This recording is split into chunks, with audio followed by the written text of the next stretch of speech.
Welcome to our new webinar series entitled Getting Reimbursed, Updates on Billing and Documentation for Psychological and Neuropsychological Testing. My name is Nicole Owings-Bonner and I'm in the Communications Department here at APA. This webinar is a little bit different than some of our other webinars in that we are not airing it live and we are dividing the content into sections that will be more manageable for you to view, watch, and find exactly what you're looking for. This series will be presented by Dr. Jared Skillings, an additional APA staff, Dr. Antonio Puente, Dr. Neil Pliskin, Dr. Stephen Gillespie, and Dr. Michael Westerfeld. Our objectives for this series are to provide you with an update on APA Services, Inc.'s advocacy efforts related to testing codes, to briefly review the testing codes and definitions, to address major billing and documentation developments. We'll also discuss how to document your work and demonstrate how to apply the new codes using expanded practical examples. Lastly, our experts will provide responses to the most frequently asked questions that you've submitted. In this section, Dr. Antonio Puente and Dr. Neil Pliskin are going to walk us through some neuropsychological assessment expanded clinical examples. Take it away, Dr. Pliskin. Thank you very much.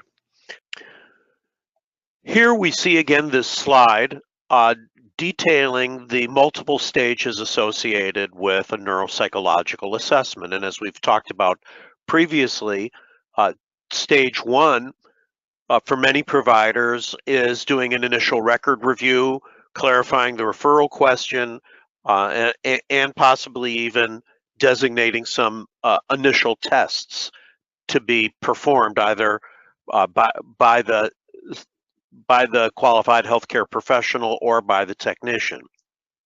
Alternatively, some providers may choose to start at stage two, the neurobehavioral status exam.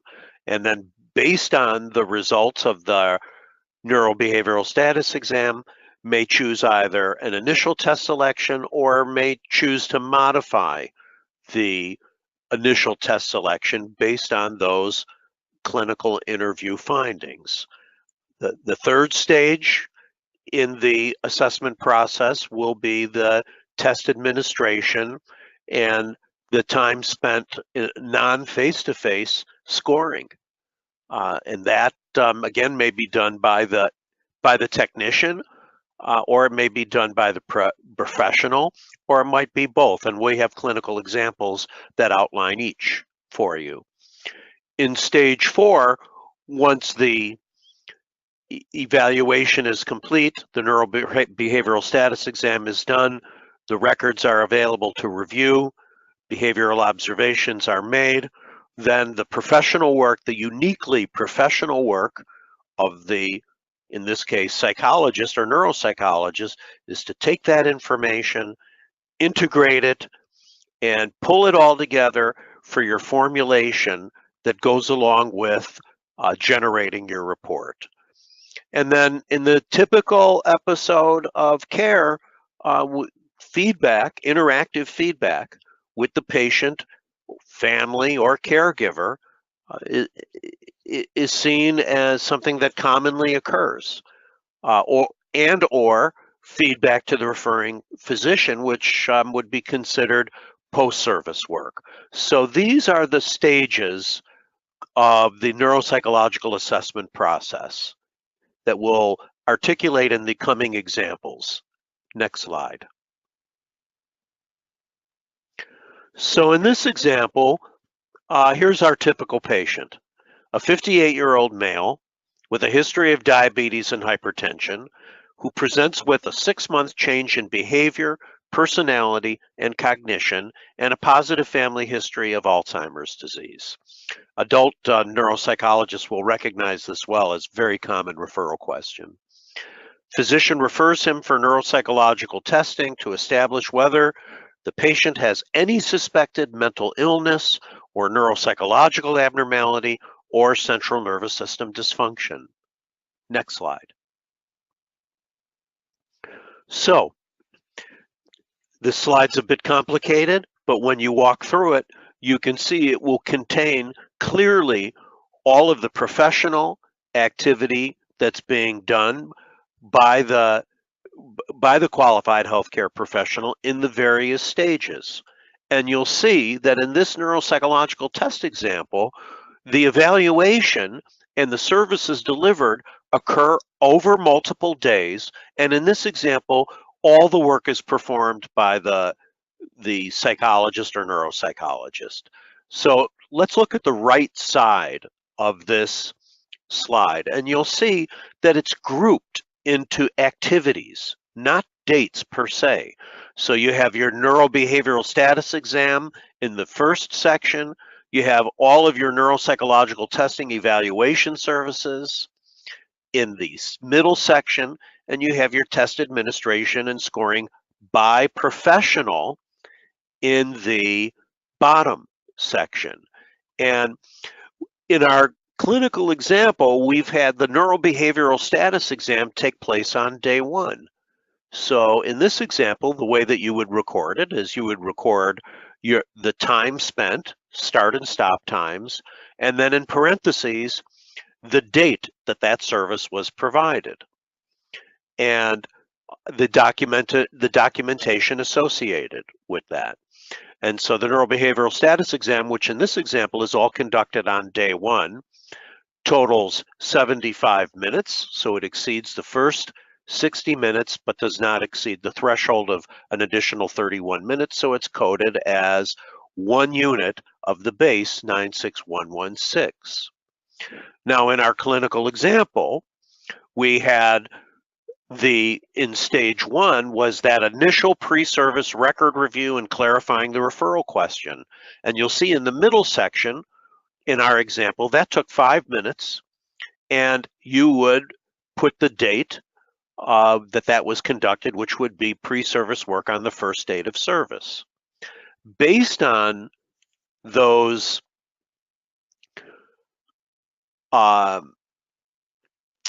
the information that you receive either through the neurobehavioral status exam or through your record review, you have to make some modifications to your initial test battery that you have devised in your pre-service work.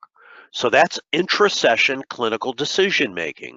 That took place on day 1 also, for a cumulative total of 10 minutes.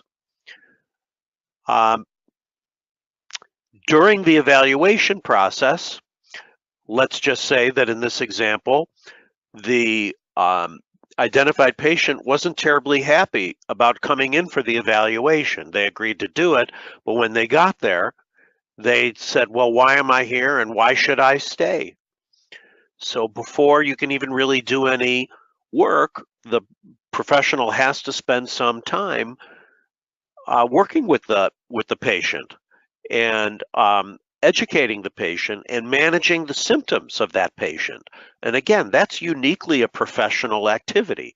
It took 15 minutes. It should be recorded and included as part of your professional evaluation services. Later on, you make additional decisions about modifying the battery. Maybe the patient's becoming fatigued. Maybe you've learned most of what you need to learn. And so you've modified your battery again. And that takes time, and that time would be recorded. Now note here, everything that we've been discussing thus far are activities that relate to day 1. Now, after the patient goes home, you're too exhausted, or you have too many other things to do to engage in further activity with that patient, with that patient or client's file. So you come back the next day, or the next day that you have the ability to work on this. On day 2, you're engaging in your professional integration and report generation activity. And you'll see in this example, it goes from 11 until 2. It's a 3-hour, 180-minute process. And you'll note that start and stop times and in parentheses, the date that you provided the service. So now we have services provided, professional services provided on day 1 and day 2. Finally, you've generated your report. The patient or the client and their family or caregiver are scheduled to come in for your interactive feedback to deliver these test results. This takes place on a 3rd day, and that would be recorded also in the same professional neuropsychological testing evaluation services, day 3. And then finally, that post-service work of speaking to the referral source, mailing out a copy of the report, uploading the report into the electronic medical record, whatever that activity is still also captured under the neuropsych testing evaluation services. So you'll note that in this section, you have face-to-face work, and you also have a considerable amount of non-face-to-face work. And then finally, you have your last section in this example, your test administration and scoring by professional. This test administration is face-to-face. It takes place on day 1, the same day that you did your pre-service work, the same day that you did your neurobehavioral status exam, and as it turns out in this example, the same day that you're doing your clinical decision making and battery modification. That all takes place on day 1. The testing takes place from 11 to 12. Patient goes to lunch for an hour, and then again from 1 until 4. And that's recorded then to the right there on that bottom section. And then finally comes the non-face-to-face time spent scoring, which you've now done on day 2. So if you kind of go back and consider the stages, you're doing your pre-service work and your in this example, you're doing your pre-service work and your neurobehavioral status exam and your testing and clinical decision making on day 1. On day 2, you're doing your non-face-to-face scoring and report generation and integration. And on day 3, you're doing your interactive feedback. So this grid, with its start and stop times and its dates, captures all of that activity, but it's grouped not chronologically, it's grouped by activity. Next slide. And this slide contains the testing example for the recording the units on the different dates. So you'll see on the form, you're all the way to the right, you're listing your total number of units engaged in each of these activities cumulatively. And on the left, you're listing the date of service that each of these activities was provided on. Next slide. Tony, take it away. Thank you, Neil. We won't go in as much detail as Neil has provided, largely because some of this is repetitious. But in this particular example, what we want to suggest is that both a professional and a technician can provide this service on the same date of service. So we're going to give you some suggestions to how to proceed with this one. Next slide, please. As you can see, again, we have multiple dates of services, and one more time, the professional and the technician provide the service on the same days that those services are being provided. And just to clarify several things, first of all, let's make clear a professional is the same thing as a qualified health professional or a QHP. It's the same thing as a psychologist or a neuropsychologist. And a technician is someone else that is not the individual that's been contracted by the insurance company to do the professional services. One more time, we have on the left-hand column the activities, neurobehavioral status exam, the evaluation services, or sometimes we refer to as our thinking services, and then the administration and scoring by the neuropsychologist, and the administration and scoring by the technician. As you can see on the right-hand side, we have a series of minutes, and we want to emphasize several things. As much as humanly possible, please record the start and the stop time in each of the activities, because this is how you're going to be able to survive an audit. It's not what you've done, it's what you've documented. In the first example on the neurobehavioral status, we have a total of 75 minutes, which of course does not reach the threshold of 2 units, and therefore we have 1 unit. And the second one we have, as Neil has described before, several different activities ranging from studying the referral question, doing clinical decision making, symptom management, modification. Each of these are different entities. Each of these warrant different times, if you will. And please note that these does not have to be occurring simultaneously, or for that matter, if you will, continuously. More importantly, this could occur over a period of different sets of minutes during the days, and what you do is amalgamate all these, and in this particular example, we have 120 minutes, and therefore that turns out to be 2 hours, or if you will, 1 unit. The same thing applies to test administration and scoring by a neuropsychologist, and for that matter, that of a technician. We want to emphasize, both for the example that Neil gave you, as well as the example that I'm sharing with you on example number 2, it is critical to please note that these are not recommended minutes.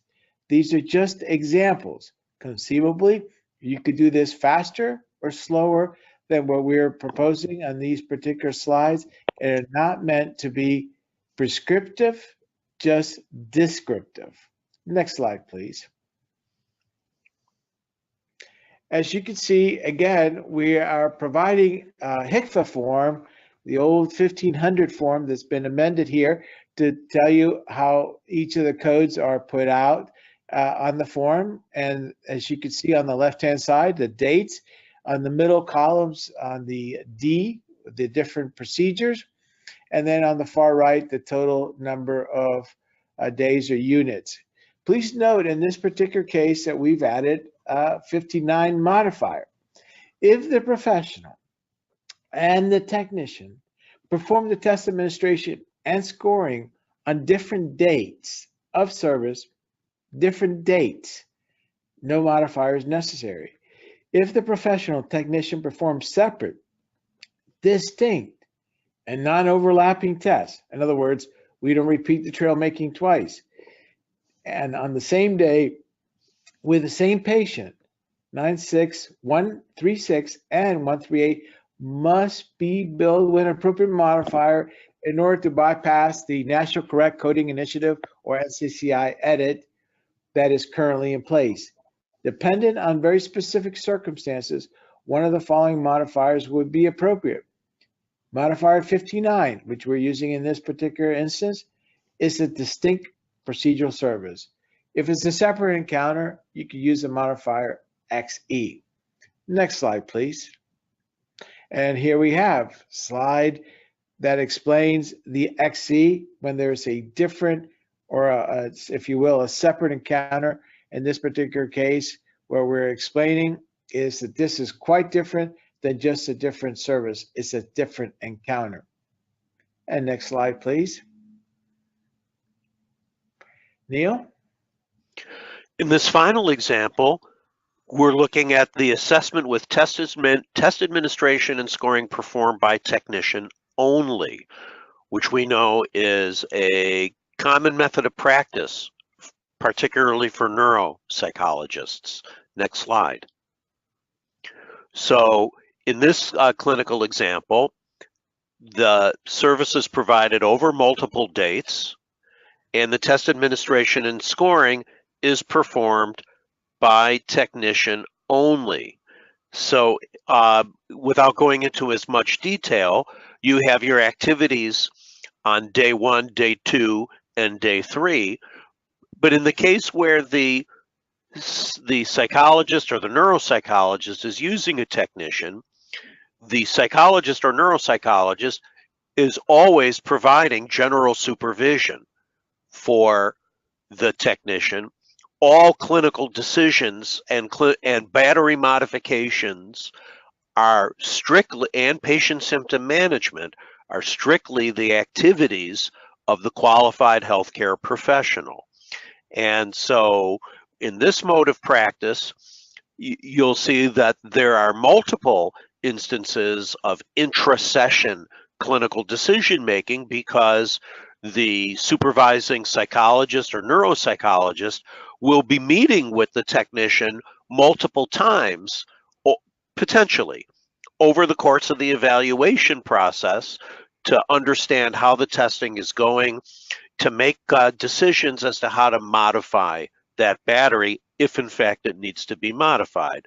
So again, these are sample minutes in a sample case in how you would record that. And really the main difference is if you look at the bottom section, you have test administration and scoring by technician, and that is face-to-face and non-face-to-face time. So that's this example. Next slide. And here is how this testing example would be represented on the HCFA claim form. Again, left-hand side, the specific dates of service when the CPT code listed in the middle section was provided, and the units on the right side. This claim form would be submitted on the last date of service.